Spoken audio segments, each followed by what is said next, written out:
Guys, সবাই কেমন আছো? আশা করছি সবাই ভালো আছো।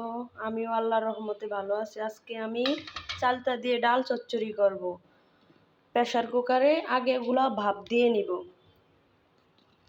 সব কিছু দিয়ে এখন আমি সিদ্ধ বসিয়ে দিলাম।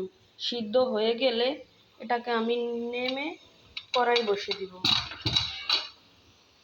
কড়াই দিয়ে প্রথমে আমি তেল দিয়ে নিব।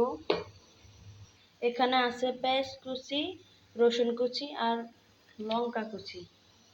আমি সবগুলো একসাথে দিয়ে নিব। দেখো পেঁয়াজটা হয়ে এলে এখন আমি দিয়ে দিব। আগে কিন্তু আমি লবণ দিই না, এখন লবণ আর একটু জিরার গুঁড়া দিয়ে দিব।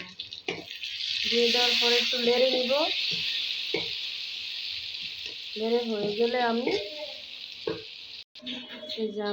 দিয়ে দিব ডাল, চালটা, যেটা চালটা আর ডালের চচ্চড়ি। কে কে খেতে পছন্দ করো অবশ্যই বলে যাবা, আর কে কিভাবে খাও তাও বলে যাবা।